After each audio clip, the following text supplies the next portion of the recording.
നമസ്കാരം. JB ജംഗ്ഷനിലേക്ക് സ്വാഗതം. മലയാള സിനിമയ്ക്ക് തൻ്റേതായ സംഭാവന നൽകി 5 പതിറ്റാണ്ടായി നിറഞ്ഞു നിൽക്കുന്ന മധുസാറായിരുന്നു കഴിഞ്ഞ ദിവസം നമ്മുടെ അതിഥി. തൻ്റെ സിനിമാ വഴിത്താരയിലൂടെ ഈ എപ്പിസോഡിലും മധുസാറ് സഞ്ചരിക്കുകയാണ്. മറ്റ് നിരവധി സിനിമകൾ സാറിനെ തേടി വന്നു. അതിലൊരു പ്രധാനപ്പെട്ട സിനിമ, ഇതും ആകസ്മികമായിട്ടാണ് മധുസാറിലേക്ക് പ്രവേശിക്കുന്നത്, അടൂരിൻ്റെ സ്വയംവരം. അതെ അതെ. ഇവിടെ പ്രേം നസീർ ഈ സിനിമയിൽ അഭിനയിക്കേണ്ട ആളായിരുന്നു. അതെ അതെ. എന്തോ നസീർ സാറിന് തോന്നി ഈ ഒരു പരീക്ഷണ സിനിമയിൽ ഞാൻ ചേരുന്നതല്ല. ഇല്ല, അന്ന് ഈ ഇൻസ്റ്റിറ്റ്യൂട്ട് പ്രോഡക്ട്സ് എന്നൊക്കെ പറഞ്ഞു കഴിഞ്ഞാൽ, അവരുടെ പടം എന്നൊക്കെ പറഞ്ഞു കഴിഞ്ഞാൽ എൻ്റെ ഓടാത്ത പടമാണെന്നുള്ളൊരു ധാരണ. ഈ ഓടാത്ത പടം ഏതായാലും ഈ ആർട്ടിസ്റ്റിൻ്റെ മാർക്കറ്റിന് താത്തി കിട്ടും. അതുകൊണ്ടാണോ അത് സമയമില്ലാത്തതിനാണോ കൊടുക്കാത്തതെന്ന് എനിക്കറിയില്ല. ഇവർ നസീറിനായിരുന്നു ആദ്യം ട്രൈ ചെയ്ത്, പ്രേം നസീറിനായിരുന്നു. പക്ഷെ അവിടെ അദ്ദേഹം വരാത്തതിൽ അത്ഭുതമൊന്നുമില്ല. അന്ന് എല്ലാവരുടെയും വിചാരം ഈ ആർട്ട് പടം എന്നൊക്കെ പറഞ്ഞു കഴിഞ്ഞാൽ ഒരുമാതിരി കഷായം കുടിക്കുമ്പോൾ. അപ്പോൾ ഇത് അടൂർ ഭാഷയാണ് ഇതിനൊരു നിർവചനം കൊടുത്തത്. നിങ്ങളൊന്നും വിചാരിക്കും പോലെ ഈ ആർട്ട് പടത്തിൻ്റെ അകത്ത് അങ്ങനെ വലിയ ബുദ്ധിമുട്ടൊന്നുമില്ല. അപ്പോൾ അവിടെ പോയി കഴിഞ്ഞാൽ അങ്ങനെ ബാക്കിയെല്ലാം അഭിനയിക്കുന്നതിനേക്കാൾ കഷ്ടമാണെന്നല്ല പേര്. അങ്ങനെയല്ല. അപ്പോൾ ആർട്ട് പടം എന്ന് പറഞ്ഞാൽ തെങ്ങിൻ്റെ മുകളിൽ നാം ഇങ്ങനെ ഇരിക്കുന്നു. അപ്പോൾ ഒരു കൊച്ചങ്ങ അടന്ന് തലയിൽ വീഴുന്നു. കൊച്ചങ്ങിനെ വീഴുന്നു കഴിഞ്ഞാൽ നമ്മൾ സാധാരണ സിനിമയിലാണെങ്കിൽ അയ്യോ എന്ന് വിളിക്കും. ആർട്ട് പടത്തിലാണെങ്കിൽ അയ്യോ അയ്യോ അയ്യോ, അത്രയേ ഉള്ളൂ വ്യത്യാസം.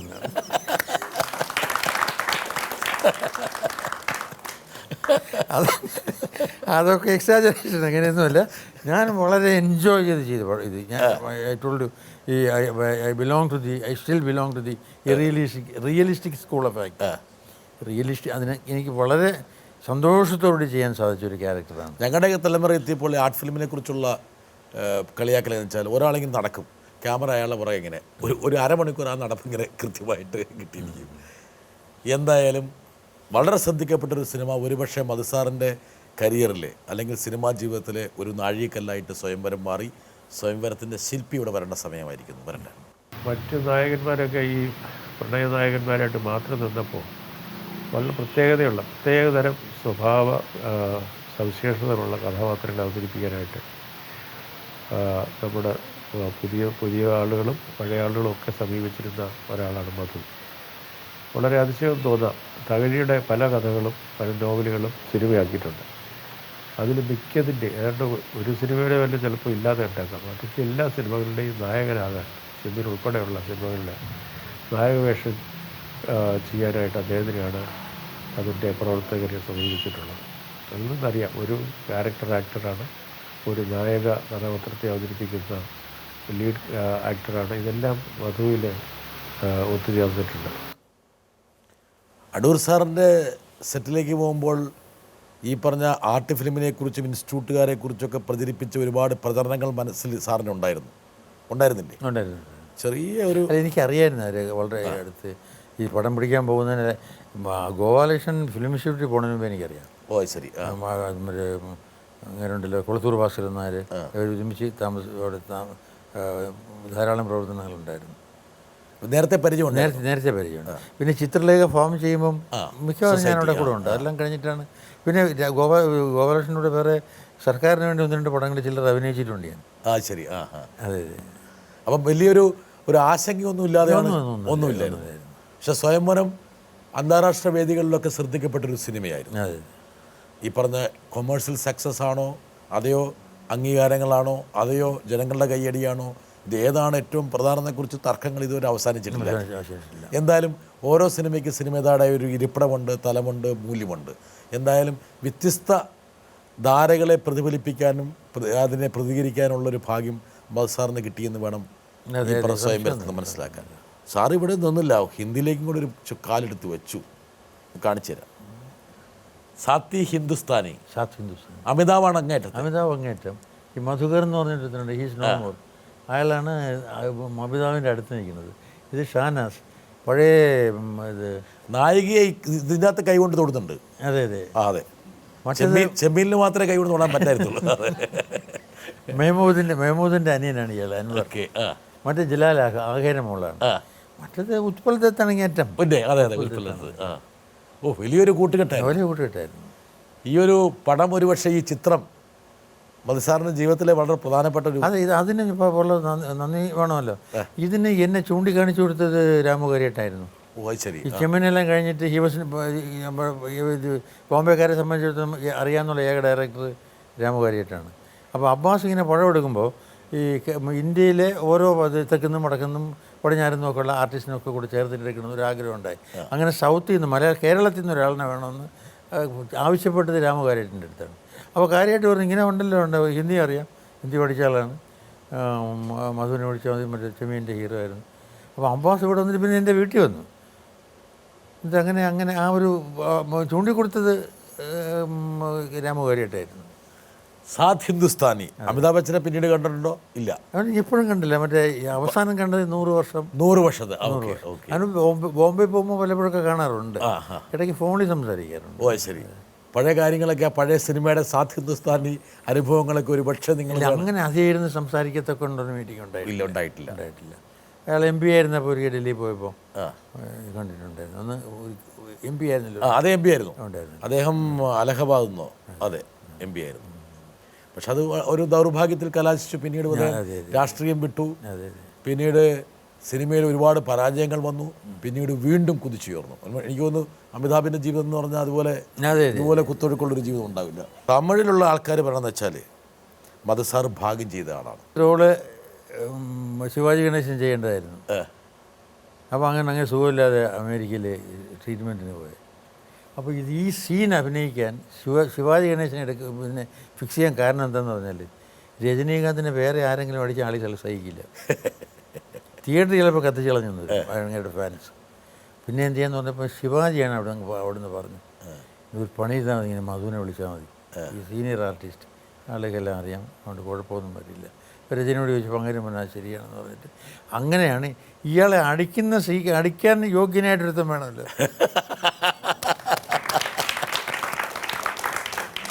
അങ്ങനെയാണ് അവരെന്നെ സമീപിക്കുന്നത്. അതിനുശേഷം കുറേ കാലം മധുസാർ തമിഴ്നാട്ടിലേക്ക് പോയില്ല എന്നൊരാൾ പറഞ്ഞു. തമിഴന്മാർ പിടിച്ച് കത്തിക്കുത് പേടിച്ചിട്ട്. ഇല്ല അങ്ങനെയൊന്നുണ്ട്. ഇത് കണ്ട ആൾക്കാരെന്ത് പറഞ്ഞു? പ്രതികരണങ്ങൾ നല്ല റിവ്യൂ, നല്ല പ്രതികരണങ്ങളാണ് വന്നത്. മധുസാറിന് രജനീകാന്തിനെ അടിക്കുമ്പം ഒരു പേടി ഉണ്ടായിരുന്നു ഉള്ളിൽ, പടച്ചോനെ ഇനിയില്ല. ഇല്ല, നമുക്ക് അങ്ങനെ അവിടെ നിന്നൊരു പ്രത്യേക ഒരു അവർ വിളിച്ചുകൊണ്ട് പോയി എന്നുള്ളതെല്ലാം ഒന്നും ഇങ്ങോട്ടൊന്നും എക്സ്പെക്ട് ചെയ്തില്ലല്ലോ. ഇത് കഴിഞ്ഞിട്ട് ഇങ്ങനെ അവർ സ്വീകരിക്കണമെന്നൊന്നും ഉണ്ടായിരുന്നില്ലല്ലോ. അത് കാരണം അവർ ഉത്കണ്ഠയൊന്നും ഉണ്ടായിരുന്നില്ല. അതിന് ശേഷം പലരും വിളിച്ചിട്ട് ഞാൻ പോയതുമില്ല. കാരണം നമ്മുടെ ബിസിയായിപ്പോൾ പല രീതിയിലും ഡയറക്ടർ ആൻഡ് പ്രൊഡ്യൂസർ ആക്ടർ എല്ലാം കൂടെ വന്നു കഴിഞ്ഞപ്പോൾ അതൊന്ന് പിന്നെ ഇവിടെയുള്ള ഞാൻ ഈ സിനിമയിൽ വന്നത് ലേറ്റായിട്ടാണ്. പിന്നെ ഹിന്ദിയിലോ അല്ലെങ്കിൽ തമിഴിലോ പോയിട്ട് ഒരു അവിടെ ചേക്കേറുക എന്ന് പറഞ്ഞു കഴിഞ്ഞാൽ ഈ ഹീറോ ആയിട്ട് അഭിനയിക്കാനുള്ള കാലം കഴിഞ്ഞു പോയി. സമയം കഴിഞ്ഞു പോയി. അത് ഹിന്ദിയിൽ അപ്പിയർ ചെയ്യുമ്പോഴും അതെ, ഇതിൽ വരുമ്പോഴും അതെ ഒക്കെ കഴിഞ്ഞു പോയല്ലോ. അപ്പോൾ പിന്നെ അങ്ങനെ ഇവിടെ ഈ പ്രധാന റോൾ ചെയ്യുമ്പോൾ അവിടെ ചെന്നിട്ട് ചെറിയ റോളുകൾ അതിന് ആവശ്യമില്ല മാറ്റി. മാത്രമല്ല അവിടെ പല സിനിമകൾക്കും പ്രത്യേകിച്ച് മർമ്മമൊന്നുമില്ല, ഒരു അങ്ങനത്തെ. പക്ഷെ വേണമെങ്കിൽ കൊമേഴ്സ്യലായി ചിന്തിക്കുന്ന ഒരാൾക്ക് വേണമെങ്കിൽ അല്ല നല്ലതായിരുന്നു. നമുക്ക് ആ നോട്ടം ഉണ്ടായിരുന്നില്ല. കൊമേഴ്സ്യലല്ല, ഇതിൻ്റെ അകത്ത് ഫുള്ളായിട്ട് വർക്ക് ചെയ്യണമെന്നുള്ളായിരുന്നു ആഗ്രഹം.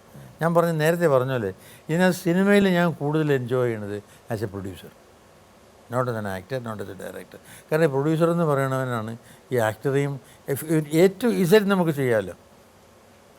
ഫ്രം സ്ക്രിപ്റ്റ് ടു സ്ക്രീൻ മാത്രമല്ല, ഈ അടുക്കള കാര്യം കൂടെ അതിൻ്റെ അന്വേഷിച്ചിട്ട് ബാക്കി കാര്യങ്ങളൊക്കെ അന്വേഷിച്ച് ചെയ്യേണ്ട ആളാണല്ലോ. ഞാൻ ഈ ഫൈനാൻഷ്യർ അല്ല ഉദ്ദേശിക്കുന്നത്, റിയൽ പ്രൊഡ്യൂസറാണ് ഉദ്ദേശിക്കുന്നത്. Producer is a man who makes the film. ഈ പടം നിർമ്മിക്കുന്ന ആളാണ്, not even the director. Director പോലും ഷോർട്ട്സ് എടുക്കുന്നേ ഉള്ളൂ, അത് എടുത്തിട്ട് എഡിറ്ററിൽ കൊടുത്താൽ എഡിറ്റർ കട്ട് ചെയ്യുന്നേ ഉള്ളൂ. പിന്നെ മ്യൂസിക്, അങ്ങനെ ഓരോന്നായിരിക്കും. ഇതെല്ലാം കൂടെ കോർഡിനേറ്റ് ചെയ്യുന്നവരാണ്. ഇതെല്ലാം തലയിൽ വെച്ച് നടന്നിട്ട് ഈ പടം ഉണ്ടാക്കുന്നവൻ പ്രൊഡ്യൂസറാണ്. ഇപ്പോൾ നമുക്കിവിടെ ഉള്ളത് ഫൈനാൻഷ്യറെന്നോ പ്രൊപ്പറേറ്ററെന്നോ അല്ലെങ്കിൽ ഗൾഫിൽ നിന്നോ പ്രൊഡ്യൂസറോ അത് അങ്ങനെ വല്ലതും പറയാം. They can be called the producers. Madhu sir ഈ സിനിമയുടെ എല്ലാ ആഗണിയും അറിഞ്ഞ ആളാണ്. സിനിമയിൽ അഭിനയിച്ചു, സിനിമ സംവിധാനം ചെയ്തു, സിനിമ നിർമ്മിച്ചു, സിനിമയുടെ പശ്ചാത്തല സൗകര്യങ്ങൾ ഒരുക്കാൻ വേണ്ടി ഒരു സ്റ്റുഡിയോ ഉണ്ടാക്കി. എല്ലാ തലങ്ങളിലൂടെയും മധുസാർ കടന്നുപോയി. ലാഭനഷ്ട കണക്കുകൾ എടുക്കുമ്പോൾ എവിടെയാണ് ലാഭം, എവിടെയാണ് നഷ്ടം? എനിക്ക് ഇതിൻ്റെ അകത്ത് വന്നതിൻ്റെ അകത്ത് ഫ്രം ദിസ് എനിക്ക് ലാഭമല്ല നഷ്ടം ഉണ്ടായിട്ടേ ഇല്ല. കാരണം ഇൻവെസ്റ്റ് ചെയ്യാനുള്ള കാശുമായിട്ടല്ലല്ലോ വന്നത്. അതെ, കൈ വാട്ടിയാണ് വന്നത്. കൈ മാറ്റിയാണല്ലോ വന്നത്. ഈവൻ സ്റ്റുഡിയോ കുറേ നമ്മുടെ ഇത് വന്നിട്ടൊരു 80 കഴിയാൻ നേരത്തെ തന്നെ 82 83 ആയപ്പം സ്റ്റുഡിയോ നിന്ന് പുറത്തായല്ലോ ഷൂട്ടിങ്. ഞാൻ തന്നെ അവസാനം ഞാനേകനാണ് രതിലയം. ബാക്കി പടങ്ങളെല്ലാം എടുത്തത് പുറത്താണ്. ഞാനേകനാണ് പകുതി എടുത്തത് ശ്രീമൂലം ക്ലബ്ബിലും ബാക്കി പകുതി സമുദ്ര ഹോട്ടലിലുമായിരുന്നു. അവിടെ ഒരു സ്റ്റോട്ട് പോലും എടുത്തിട്ടില്ല സ്റ്റുഡിയോയിൽ. കാരണം ഈ സെറ്റ് ഇട്ടിട്ട് ഷൂട്ട് ചെയ്യുന്ന സംസ്കാരമൊക്കെ പോയി. ഇപ്പോൾ ഇല്ലല്ലോ. ഇപ്പോൾ ഇല്ലല്ലോ. ആ സമയത്ത് പോലും സിനിമയാണ് സത്യം പറഞ്ഞാൽ ബാക്കി കാര്യങ്ങൾ എന്നെ സഹായിച്ചത്. എങ്ങനെയെന്ന് ചോദിച്ചാൽ ഞാൻ ഓർക്കാതെ തന്നെ ഈ ആർക്കിടെക്ചറിന് പോയി എന്ന് പറഞ്ഞില്ലേ, അതെ, ഡിസൈനിങ്ങും ഒക്കെ കൺസ്ട്രക്ഷനും ഒക്കെ പോയെന്ന് പറഞ്ഞില്ലേ, അതുപോലെ ഞാൻ അറിയാതെ പറ്റിയൊരു റിയൽ എസ്റ്റേറ്റ് ബിസിനസ്സിലാണ് ഇപ്പോൾ ജീവിക്കുന്നത്. ഞാൻ വാങ്ങിച്ചതിൻ്റെ 2 പൂജ്യങ്ങളും കൂടെ ചേർത്തിട്ടാണ് ഈ വാങ്ങിച്ച സ്ഥലങ്ങളെല്ലാം വിറ്റത്. ലാഭം കിട്ടി. ലാഭമാണ്, ഭയങ്കര ലാഭമല്ലേ കിട്ടി. വിറ്റുപോയത് ഭാഗ്യം. ഉമാ സ്റ്റുഡിയോ തന്നെ ഞാൻ വാങ്ങിക്കുന്നത് സത്യം പറഞ്ഞാൽ 100 രൂപ സെൻറ്റിന് വാങ്ങിക്കുന്ന ഉമാ സ്റ്റുഡിയോ കുറച്ച് നാൾ കഴിഞ്ഞിട്ട് 2500 രൂപ വെച്ച് കൊടുക്കുന്നു. ഈ 2500 രൂപ വെച്ച് എന്നെ അന്ന് കാശിന് വേറെ ഈ കാശിൻ്റെ ആവശ്യം ഉണ്ടായിരുന്നില്ല. ആ കാശ് മുഴുവൻ കൊണ്ടും ഇതിവിടെ 3-ാം മൂട്ടിൽ കുറേ സ്ഥലം വാങ്ങിക്കണം. ആ സ്ഥലം ഞാൻ പിന്നെ വിൽക്കുന്നത് 55,000 റുപ്പീസിനാണ്. ഈ 2500 രൂപയ്ക്ക് വാങ്ങിച്ചത്. ബാക്കി ക്യാഷ് ഉള്ളത് അഭിനയിച്ചതല്ല, പ്രൊഡ്യൂസ് ചെയ്തതല്ല, റിയൽ എസ്റ്റേറ്റിൽ നിന്ന് വന്നത്. ഈ പ്ലാൻ ചെയ്യാത്ത റിയൽ എസ്റ്റേറ്റ് ഉണ്ടല്ലോ, അതാണ് ഈ ക്യാഷ്. സാധാരണഗതിയിൽ സിനിമയിൽ നിന്ന് കിട്ടിയ പൈസ മുഴുവൻ സിനിമ നിർമ്മിച്ചു കഴിഞ്ഞാൽ കളഞ്ഞിട്ടേ ഉള്ളൂ. അതെ, പക്ഷെ സാറിന് അങ്ങനെ നഷ്ടം പറ്റില്ല. പിന്നെ പടം ഒരു 10-14 പടം പിടിച്ചില്ല, 2 പടത്തിന് മാത്രമേ ഉള്ളൂ ചിലവാക്കിയ കാശ് കിട്ടാത്തത്. ബാക്കിയെല്ലാം ചിലവാക്കി. ലാഭനഷ്ട കണക്കുകൾ നോക്കുമ്പോൾ സിനിമയോട് സ്നേഹം മാത്രമേ ഉള്ളൂ. മാത്രമേ ഉള്ളൂ. മധുസാർ എന്നുള്ള വ്യക്തിയെ സൃഷ്ടിക്കുക മാത്രമല്ല, സാമ്പത്തികമായിട്ടുള്ള ഒരു സൗകര്യം ഒരുക്കി തന്നതും സിനിമയാണ്. മലയാള സിനിമയ്ക്ക് അന്നത്തെ കാലത്ത് വലിയൊരു സൗകര്യമൊന്നും ഉണ്ടായിരുന്നില്ലെങ്കിൽ പോലും പക്ഷേ പല മുൻനിര നടന്മാരും പിന്നീട് വളരെ മോശപ്പെട്ട അവസ്ഥയിലേക്ക് പോയിട്ടുണ്ട്. അപ്പോൾ എനിക്ക് അപ്പോഴും അവസാനമായി ഇത് ചെയ്യാൻ നേരത്തൊക്കെ തന്നെ ഇതൊന്നും ഇല്ലാതായിരുന്നാലും പോലും വല്ലയിടത്തും പോയിട്ട് വല്ല ട്യൂട്ടോറിയൽ കോളേജിൽ പോയിട്ട് പഠിപ്പിക്കാമല്ലോ, അല്ലെ ട്യൂഷൻ എടുക്കാമല്ലോ. MA ഹിന്ദിൻ്റെ ഒരു ബലം ഉണ്ട്, ഉണ്ട്. ആ ഒരു അഹങ്കാരം മുഖത്തുണ്ട്. അതെ. അപ്പോൾ അതിനെക്കുറിച്ച് ചിന്തിച്ചിട്ടേ ഇല്ല. ഈ ഓൺട്രപ്രണർഷിപ്പ് ചിലപ്പോൾ ചില വേദനകൾ തരും. ഉമാ സ്റ്റുഡിയോയിൽ നിന്നൊരു പയ്യൻ വീട്ടിൽ നിന്ന് പയ്യനെ കാണാതെ പോയിട്ട് മധുസാർ അവനെ തല്ലിക്കൊന്ന് കളഞ്ഞൊന്ന് ആൾക്കാർ പറഞ്ഞു കൊടുത്തു. ലാതിച്ചില്ലത് അവിടെ ഒരുത്തനുണ്ടായിരുന്നു. അവൻ്റെ ഒരു ഭയങ്കര ഒരു അലവലാതിയായിരുന്നു. ഇയാൾ വിചാരിച്ച് എന്താണെന്ന് പറഞ്ഞാൽ, ഇയാൾ എൻ്റെ അടുത്ത് വന്നിരുന്നതും കൊണ്ട്, സാർ അവൻ്റെ അമ്മ വിചാരിക്കുന്നത് എന്താണെന്ന് പറഞ്ഞാൽ എന്തോ അപകടം പറ്റിയെന്നാണ്. അത് അവന് ഇങ്ങനെ ആളുകളെല്ലാം കൂടെ പറഞ്ഞിട്ട് അവരിങ്ങനെ സാർ അവനെ കൊന്നുകളഞ്ഞെന്നാണ് പറയുന്നത്. എന്നിട്ട് സാരമില്ല, നമുക്ക് നെഗോഷിയേറ്റ് ചെയ്യാം, എണീക്കണമെന്ന് പറഞ്ഞു. ഇറക്കി വിട്ടു. പോയി അവിടെ മുക്കിൽ വന്നിട്ട് കണ്ണമൂല മുക്കിൽ വന്ന് പറഞ്ഞു, ഇങ്ങനെയാണ് അവിടെയുള്ളതെല്ലാം വിശേഷിക്കുന്നത്, ഇങ്ങനെ കൊന്നു എന്നാണ് ആ പയ്യനെ. ഞങ്ങളെല്ലാവരും കൂടെ പുളിയറ കോണത്തിലുള്ളവരെല്ലാവരും കൂടെ ഇവിടെ വരാൻ പോവുകയാണ് ഇതാണ് സത്യാഗ്രഹത്തിൽ ധർണ. ആ കടയിൽ നിന്ന് ചങ്ങടി കത്തി ഇതൊന്നും പാക്ക് വെട്ടുന്ന സാധനം എന്താണ് പച്ചത്തെറി വിളിച്ചിട്ട് ഇവിടെ എങ്ങനെ വന്ന് കാലിൻ്റെ മുട്ടടി പിടിക്കും. ഞങ്ങൾ വെട്ടിയെടുത്തോളേം കാല് ഒന്ന് വരെ വാ നീ. ഞാനന്ന് അവിടെ കോട്ടയത്ത് ഷൂട്ട് ചെയ്തുകൊണ്ടിരിക്കുക. സാറ് വിഷമിച്ച വല്ലാതെ? ഇല്ല, ഞാൻ പറയാം, വിഷമിക്കേണ്ട ആവശ്യം വന്നില്ല, സമയം കിട്ടില്ല വിഷമിക്കാൻ. കേട്ടോ, സിനിമയിൽ തിരക്കായിപ്പോയി. അല്ല അതല്ല, ഇത് 7 ദിവസം ഉണ്ടായിരുന്നുള്ളൂ ഈ കണ്ടീഷൻ. ഇത് അപ്പോൾ അവരവിടെ നിന്ന് പോയി. അപ്പോൾ ഇവിടെ വന്നപ്പോൾ നമ്മുടെ അവിടെ ജോലി ചെയ്യുന്ന ആളുകളെല്ലാം വല്ലാതെ വിഷമിച്ചിരിക്കുന്നു. നമ്മൾ വിഷമിക്കേണ്ട, എനിക്ക് അവനെ അറിയാം, പാവമാണ് ചെറുക്കൻ. അവന് മീശബലം പിടിക്കാത്ത ചെറുക്കനാണ്. അവൻ എന്തോ ഒരു അഡ്വഞ്ചറിന് വേണ്ടി പോയതാണ് അവൻ. നിങ്ങളൊരു പണി ചെയ്താൽ മതി, അവിടെ ആ ഏരിയയിലുള്ള എഴുത്തുകളെല്ലാം കൊണ്ടു കൊടുക്കുന്ന പലവ്യഞ്ജന കടയിലാണ്, അവിടെ നോക്കിക്കൊണ്ട് ഇവൻ്റെ അമ്മയുടെ പേരിൽ എഴുത്ത് വരണുണ്ടോ നോക്കിയെന്ന് പറഞ്ഞു. ഞാൻ പറഞ്ഞ പോലെ 3-ാം ദിവസം എഴുത്ത് വന്നു. എഴുത്ത് നോക്കിയപ്പോൾ കല്ലായാലും ചായക്കട നിൽക്കുകയാണ്. ഞാൻ അപ്പോൾ ഫോൺ ചെയ്ത് നമ്മുടെ PV ഗംഗാധരന്, PV കാണാൻ പോലീസുമായിട്ട് അവിടെ പോയി സിനിമ കാണാൻ പോയിരിക്കുക. അതാണ് ഇവൻ ഈ ഫ്രീഡവും സിനിമയും ഒക്കെയാണ് മനസ്സിൽ കിടന്നത്. അവിടെ അനൗൺസ് ചെയ്ത് സിനിമ തിയേറ്ററിൽ സിനിമ നിർത്തിയിട്ട് ഇവൻ തന്നെ വന്നു, ഞാനാണ് സാർ, ഇവൻ്റെ പേരും അനൗൺസ് ചെയ്തിട്ട് പറഞ്ഞപ്പോൾ ഇവൻ സിനിമ കണ്ടുകൊണ്ടെന്ന് പറയുന്നത് എന്താണ് സാർ, അപ്പോഴാണ് ഇവനെ അറിയണത് ഇവനെ കൊന്നു എന്ന് പറഞ്ഞു ഇവിടെ കഥ നടക്കണമെന്ന്. ശരി. അപ്പോൾ പോലീസുകാർ അവനെ കൊണ്ടുവന്ന് പറ്റി ഞാൻ കോട്ടയത്താണ്, ഞാൻ സ്ഥലത്തില്ല, നേരെ കണ്ണമ്മല കൊണ്ടുവന്നു. അപ്പോൾ അവളുടെ പറഞ്ഞു അമ്മ ഞാൻ അറിഞ്ഞില്ലെങ്കിൽ അപ്പോൾ തന്നെ വരുമായിരുന്നില്ല, ഇങ്ങനെ ബഹളമാണെന്ന് പറഞ്ഞാൽ പോകില്ലായിരുന്നു. കൊച്ചു ചെറുക്കനാണ്, ഒരു 13-14 വയസ്സായിട്ടില്ല, മീശ വിളിച്ചിട്ടില്ല. അവനെ ഒരാഴ്ച കഴിഞ്ഞപ്പോൾ അവനെ കിട്ടി. സത്യം പറഞ്ഞ പത്രങ്ങളിൽ പോലും അവിടെ എനിക്ക് എന്നെക്കുറിച്ച് വലിയ ബഹുമാനം തോന്നിയ ഒരു സമയമാണത്. ഇപ്പം എന്നറിയാം, ഇവരെ ഇത് കരുണാകരൻ്റെ അടുത്ത് പോയി ഇങ്ങനെ കൊലപാതകം നടന്നിരിക്കുകയാണ്, ക്രൈം ബ്രാഞ്ചിനെ കൊണ്ട് അന്വേഷിപ്പിക്കണമെന്ന് പറഞ്ഞു. അതൊന്നും എല്ലാം ചെയ്തോളാം എന്ന് പറഞ്ഞിട്ട് കരുണാകരനെ എന്നെ വിളിച്ചിട്ടുണ്ട്, ഇങ്ങനെ കൊണ്ടു നടക്കണുണ്ടാവന്മാർ സൂക്ഷിക്കണം, പാലക്കാട്ട് ഒരു തന്നെ ഇങ്ങനെ ചത്തു എന്ന് പറഞ്ഞിട്ട് അയാളെ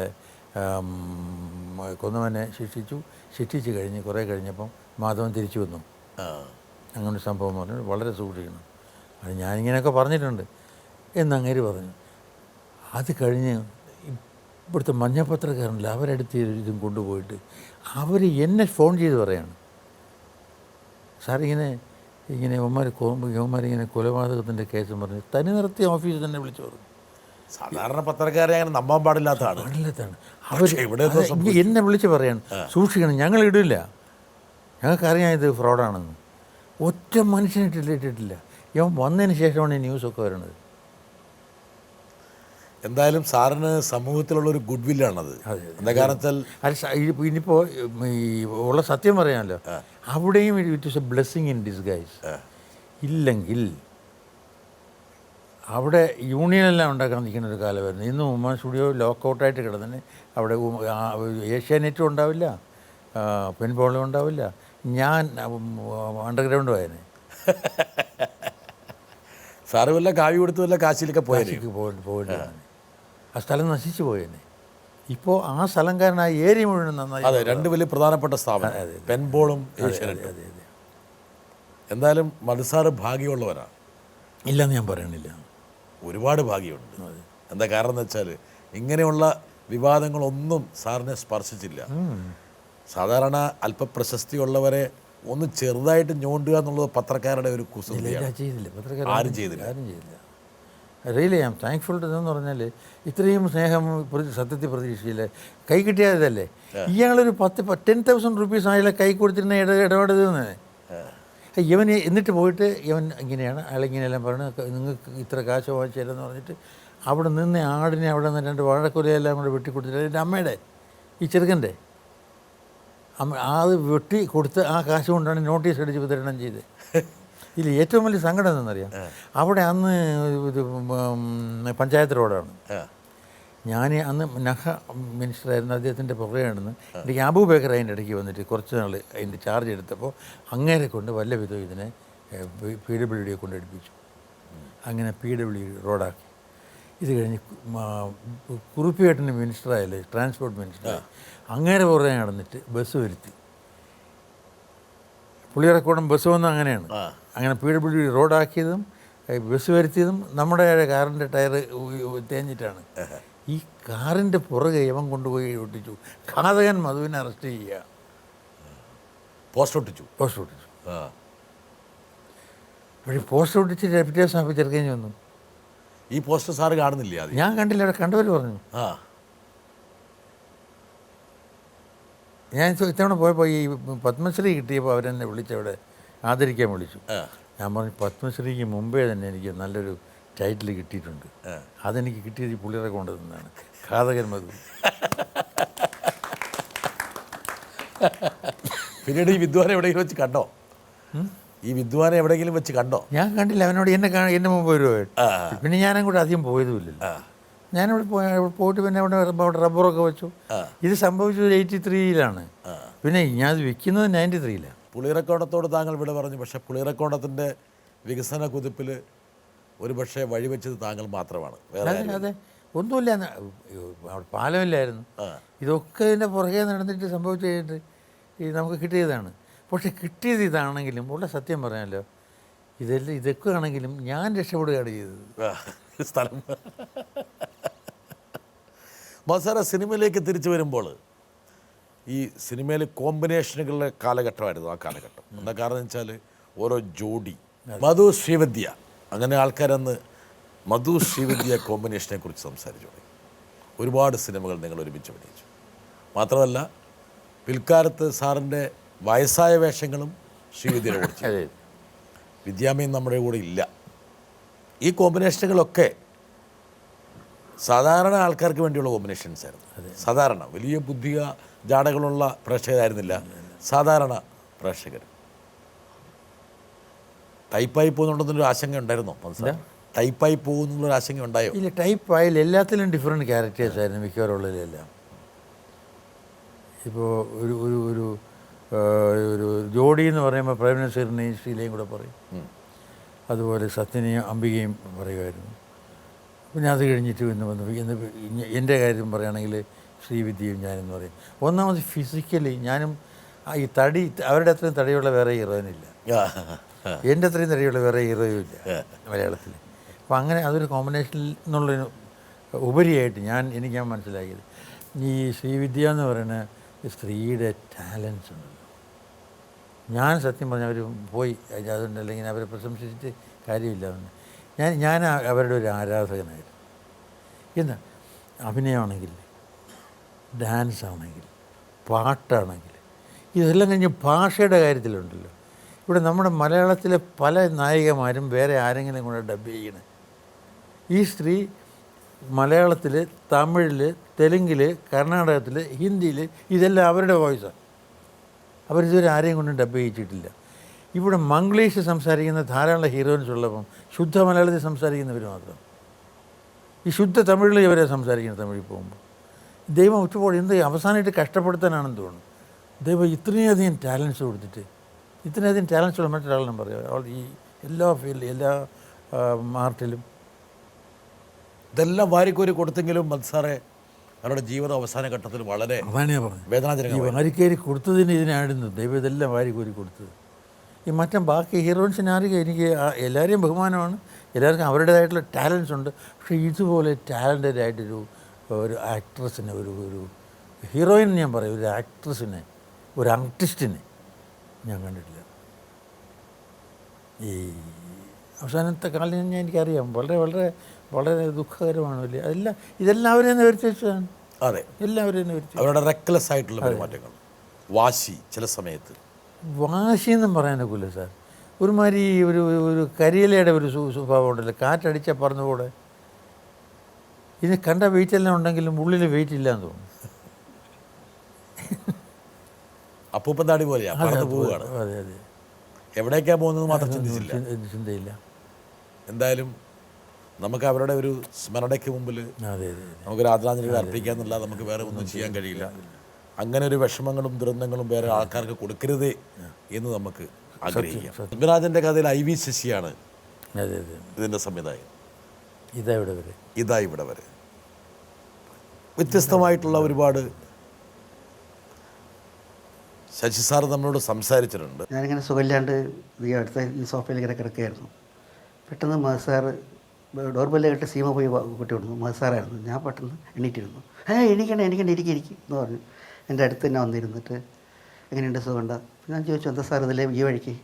അല്ല, എൻ്റെ ഒരു എനിക്ക് വേണ്ടപ്പെട്ട ഒരാൾക്ക് അസുഖം എന്ന് പറഞ്ഞ് ഈ വഴിക്ക് പോവുമായിരുന്നു. അപ്പോഴാണ് ശശിയുടെ കൂടിയാണല്ലോ എന്ന് പറഞ്ഞ് ഒന്ന് കയറാൻ വന്നതാണ് എന്ന് പറഞ്ഞ് ഞങ്ങളിങ്ങനെ ചായയെല്ലാം കുടിച്ച് കുറേ പല കാര്യങ്ങളും സംസാരിച്ചുകൊണ്ടിരുന്നു. അങ്ങനെ ഇതെല്ലാം സംസാരിച്ച് കഴിഞ്ഞ് ശരി ഞാൻ ഇറങ്ങട്ടെ എന്ന് പറഞ്ഞ് പോകുമ്പോൾ സീമ കൂടെ പോയി. ഗേറ്റ് വരയ്ക്ക് പോയപ്പോൾ സീമയോട് പറഞ്ഞു, ഞാനിവിടെ വരുമ്പം ശശി തീരെ അവശരായിട്ട് സീരിയസ് ആയിട്ട് കിടക്കുന്നതാണ്, ഒരു മുഖത്തോ അങ്ങനെ ഒരു കൺസെപ്റ്റിലാണ് വന്നത്. അങ്ങനെയാണ് ഞാൻ അറിഞ്ഞ വിവരം. അപ്പം ഇതൊക്കെ അങ്ങനെ ഇത്രയും എണീറ്റിരിക്കുന്നു സംസാരിക്കുന്നത് കണ്ടപ്പോൾ എനിക്ക് ഭയങ്കര സന്തോഷം വന്നു. അതുകൊണ്ടാണ് ഇത്രയും ഇരുന്നത്. അപ്പം അന്വേഷിച്ചപ്പം ഞാൻ വേറെ ആരും കാണാൻ വന്നല്ല, ശശിയെ കാണാൻ തന്നെ വന്നതാണ്. അതാണ് മസാർ. അത്രയും മനുഷ്യത്വവും സ്നേഹവും നന്മയുള്ളൊരു മനുഷ്യനാണ്. എൻ്റെ ജീവിതത്തിൽ ഒരിക്കലും മറക്കാറാകാത്ത വ്യക്തികളിൽ ഒരാളാണ് അദ്ദേഹം. എൻ്റെ അടുത്ത് ആരോ പറഞ്ഞു ഇങ്ങനെ സുഖമില്ലാതെ അവശനായി വലിയ കഷ്ടസ്ഥിതിയിലാണെന്ന് പറയുമ്പോൾ ഞാൻ നേരെ ഓടിപ്പോയത്. അപ്പോൾ അവിടെ ചെല്ലുമ്പോൾ പറഞ്ഞ സത്യമാണ്. ഐ വാസ് വെരി ഹാപ്പി എന്ന് പറഞ്ഞാൽ ഭയങ്കര സന്തോഷത്തോടുകൂടി ഞാൻ തിരിച്ചു വന്നത്. അച്ഛൻ്റെ പല സ്വഭാവം മധുസാറിന് കിട്ടിയിട്ടുണ്ട്. ബനാറസിലും ഡൽഹിയിലൊക്കെ കാണാൻ വന്നപ്പോൾ വേറെ പരിപാടിക്ക് വന്നതാണെന്ന് പറഞ്ഞ അതേ സ്വഭാവം IV ശശിനെ കാണാൻ പോയതാണ്, പക്ഷേങ്കിൽ ഞാൻ വേറൊരു വഴിക്ക് വന്നപ്പോൾ വന്നതാണ്. അതായത് അദ്ദേഹം ഒരു രോഗിയാണെന്ന് ധാരണ അദ്ദേഹത്തിന് കൊടുക്കാതിരിക്കാൻ വേണ്ടിയാണ്. എന്തായാലും കഴിഞ്ഞ ഇടയ്ക്ക് അദ്ദേഹത്തോട് ഞാൻ സംസാരിച്ചിരുന്നു വേറൊരു കാര്യത്തിൽ. അപ്പോൾ അദ്ദേഹം പൂർവാധികം ശക്തിയോടെ മലയാള സിനിമയിലേക്ക് തിരിച്ചു വരാനുള്ള തയ്യാറെടുപ്പിലാണ്. വരട്ടെ. ഇത്രയും അനുഭവ സമ്പത്തുള്ള ഒരുപാട് ആൾക്കാരുടെ സാന്നിധ്യം മലയാള സിനിമ ഇന്ന് ആഗ്രഹിക്കുന്നുണ്ട്. സിനിമയിൽ ഇത്രയും അധികം വർക്ക് ചെയ്തിട്ടുള്ള ആരുമില്ല ശശിയെ പോലെ. ഈ ഷൂട്ടിങ്ങിന് പോയി കഴിഞ്ഞാൽ ഇരിക്കില്ല. രാത്രി എത്ര ഇരുട്ടി കഴിഞ്ഞാലും പാക്കപ്പ് ആവണത് ഉച്ചയ്ക്ക് ഊണ് കഴിയാൻ നേരത്തെ എവിടെയെങ്കിലും ഇരുന്ന് കഴിക്കുന്നതല്ലാതെ ഒരു ഷോട്ട് ഒരു തൃപ്തിയായില്ലെങ്കിൽ എത്ര വലിയ ക്യാമറാമാനാണെങ്കിലും ക്യാമറമാൻ്റെ നിന്ന് ക്യാമറ വാങ്ങിച്ച് ഷൂട്ട് ചെയ്യും. ഒരു ഉള്ളിൽ നിന്നിങ്ങനെ വരുന്ന ഷോട്ട്സാണ് എല്ലാം. എത്രയോ സിനിമകൾ മലയാളത്തിൻ്റെ സ്കോപ്പിനെ ഒന്ന് അതെ വലിയ സ്ക്രീനിലേക്ക് കൊണ്ടുവന്നു. ശ്രീ IV ശശിയെക്കുറിച്ച് പറയുമ്പോൾ ഇവരെ കൂടി കൊണ്ടുവന്നില്ലെങ്കിൽ അതിനകത്തൊരു പൂർണ്ണത ഉണ്ടാവില്ല. സാറിനെ കുറിച്ച് എന്താ പറയുക. എന്തായാലും മധുസാറ് കാരണമാണ്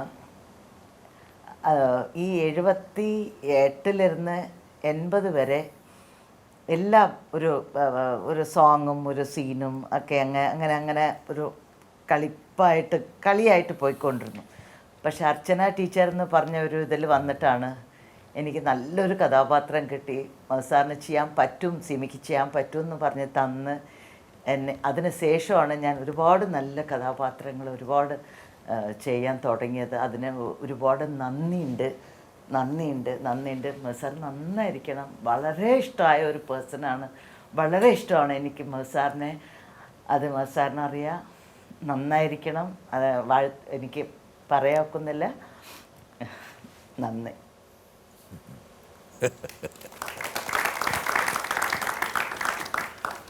നല്ല ഓപ്പണിംഗ് ആയിരുന്നു. അതൊരു ഒരു ഇമേജ് ഉണ്ടായിരുന്നല്ലോ സീമയ്ക്ക്. അതെ, ഇത് അങ്ങനെയല്ല. അറിയാമല്ലോ ഹോരാക്കാക്ക ഇതിൻ്റെ ഒറിജിനൽ നന്നായിട്ട് ചെയ്തു വരും.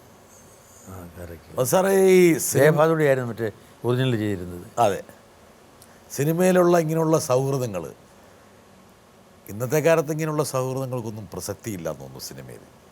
അത് എവിടെയാണ് പ്രസക്തി ഉള്ളത്? സിനിമയിൽ മാത്രമല്ല, ഈ കം ടു ഫാമിലീസിൽ വരണം. ഇല്ലല്ല, ഒരു വീട്ടിൽ താമസിക്കുന്ന ആളുകൾ തമ്മിൽ തന്നെയുള്ള വഴക്കും സ്നേഹവും അത് ഇതും മറ്റതും മറിച്ചതും ഒരുമിച്ചുള്ള ജീവിതമൊന്നുമില്ല സാർ. അത് ഒരു സൊസൈറ്റിയുടെ ഒരു ചേഞ്ചായിട്ട് എടുത്താൽ മതി. അനിവാര്യതയാണ്. അതെ, അത് സിനിമയിൽ മാത്രം. എന്തായാലും ഇങ്ങനെയുള്ള ഒരുപാട് സൗഹൃദങ്ങൾ മധുസാറിനുണ്ട്, അല്ലെങ്കിൽ ഇത്രയും ആൾക്കാരുടെ പ്രാർത്ഥനകളുണ്ട്. അതുകൊണ്ട് ഒരുപക്ഷെ താങ്കളുടെ ഇത്രയും നീണ്ട അഭിനയ ജീവിതകാലത്തെ ഏറ്റവും പ്രധാനപ്പെട്ട ഒരു നിക്ഷേപം എന്ന് പറയുന്നത് ഇവർ നൽകുന്ന ഈ ആശംസകളാണ്. ഇവിടെ കൊണ്ടുവരേണ്ട വേറൊരാളും കൂടെയുണ്ട്. ഒരുപാട് സിനിമകൾ നിങ്ങൾ ഒരുമിച്ച് അഭിനയിച്ചിട്ടുണ്ട്. 66 തോന്നുന്നു. 66 തന്നെ വഴി പിഴച്ച സന്തതി എന്നൊരു സിനിമ ഞാൻ ആദ്യമായിട്ട് മധുസാറിനെ കാണുന്നത് ശ്യാമള സ്റ്റുഡിയോ മദ്രാസിൽ. ഗാംഭീര്യമുള്ള ആ ഒരു എന്താ പറയുക നടത്തവും ആ ശരീരവും നടത്തവും ആരെയും ഒന്ന് കസേരയിൽ നിന്ന് എണീപ്പിക്കും. ഞാൻ പറയാതെ തന്നെ നിങ്ങൾക്കറിയാവുന്ന കാര്യമാണ്. അത് അന്നും ഇന്നും ഒരുപോലെ തന്നെ. ഇന്ത്യൻ സിനിമയിലെ നടന്മാരുടെ മുൻനിരയിലുള്ള നടന്മാരുടെ പേര് പറയുമ്പോൾ അദ്ദേഹത്തിൻ്റെ പേരും പറയേണ്ടിയിരിക്കുന്നു. പറയാതിരിക്കാൻ തരമില്ല.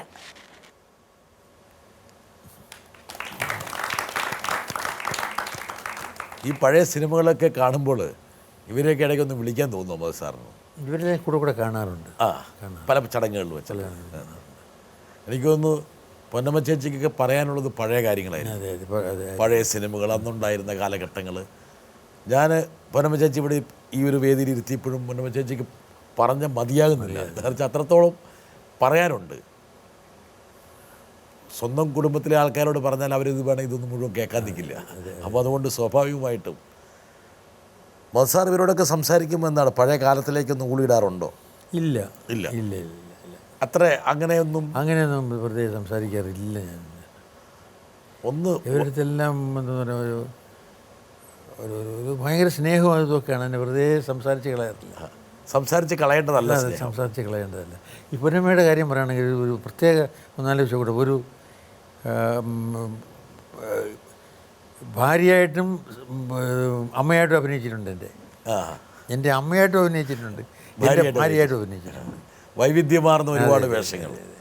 മത്സര ഈ പറഞ്ഞ താരങ്ങൾ സൃഷ്ടിക്കപ്പെടുന്നു, താരങ്ങൾ ഒരുപക്ഷെ സ്വയം സൃഷ്ടിക്കുന്നു, താരങ്ങൾ ഫാനുകളെ സൃഷ്ടിക്കുന്നു, ഫാനുകൾ വലിയ പ്രശ്നങ്ങളുണ്ടാക്കുന്നു.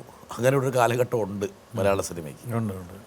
പക്ഷെ ആ ഒരു കാലഘട്ടമൊന്നും മധുസാറിനെ തേടി എത്തിയില്ല എന്ന് മാത്രമല്ല, മധുസാർ അത് നിരുത്സാഹപ്പെടുത്തി. ഞാൻ വളരെ വളരെ സീരിയസ് ആയിട്ട് നിരുത്സാഹപ്പെടുത്തിയിട്ടുണ്ട്. കാരണം എനിക്ക് അതിലൊരു വലിയൊരു തോന്നിയിട്ടില്ല. കാരണം ഞാനും പലരുടെയും അന്നത്തെ പല ആർട്ടിസ്റ്റിൻ്റെയും ഫാൻ ആയിരുന്നല്ലോ. പക്ഷെ അത് ഈ ഫാൻ എന്ന് പറയുന്നതെല്ലാം ഒരു ഇത് വരുമ്പോൾ അത് കുറേ പണ്ട് ഞാനിങ്ങനെ ഒരു കാര്യം എന്ന് പറഞ്ഞാൽ തമാശയായിട്ട് പറയും. പലരും പറഞ്ഞു കേട്ടിട്ടുണ്ട് ഞാൻ പണ്ട് ഇങ്ങനെ ഫാനായിരുന്നു. അതിപ്പോൾ ആക്ടറായിക്കോട്ടെ, ക്രിക്കറ്റർ ആയിക്കോട്ടെ, പറയും പണ്ടിങ്ങനെ അതൊരു തമാശയായിട്ട് പറയും ഇല്ലേ, ഞാനിങ്ങനെ പണ്ടിങ്ങനെ ഇയാളെ ഫാനായിരുന്നു എന്ന് പറയും. അതൊരു ചെറിയ തമാശ ആയിരുന്നു അല്ലെങ്കിൽ മണ്ടത്തരമായിരുന്നു എന്നൊരു സൂചന അതിൽ കാണും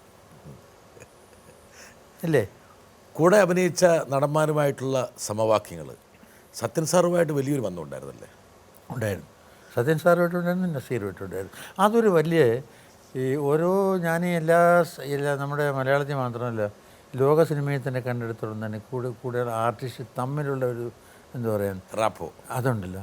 എനിക്ക് നേരെ എൻ്റെ ഭാഗ്യമായിരിക്കാം, ഒരു നന്മയായിരിക്കാം, ഗുരുത്വമായിരിക്കാം, ഈ രണ്ട് പേരും എന്നെ സഹായിച്ചിട്ടുള്ളത് മറ്റാരും സഹായിച്ചിട്ടില്ല ഫിലിമിൽ വന്നതിന് ശേഷം.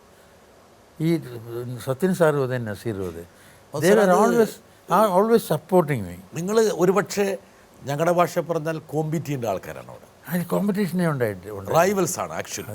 അല്ല ആക്ച്വലി അങ്ങനെയാണ് ആണ് ആണ് ഏത് സിനിമയിലും അങ്ങനെയാണ് താനും. അതെ, എത്രത്തോളം സഹകരിച്ചാലും അതിൻ്റെ ഒരു റൈവൽറിയുടെ തലം ഉണ്ടാകും. പക്ഷെ അത് നിങ്ങൾ മൂന്ന് പേരും തമ്മിലുള്ള സമവാക്യം നോക്കുമ്പോൾ അത് ഉണ്ടായിട്ടില്ല. അതൊരു അത്ഭുതമാണ്. അത്ഭുതമാണ്. മധുസാർ പൊതുവേ അല്പം ഇൻട്രോവേർട്ടാണ്. നല്ല പറ്റിയ കമ്പനി കിട്ടിയാൽ മാത്രമേ സംസാരിക്കുകയുള്ളൂ, ഒന്നും മനസ്സയക്കുകയുള്ളൂ.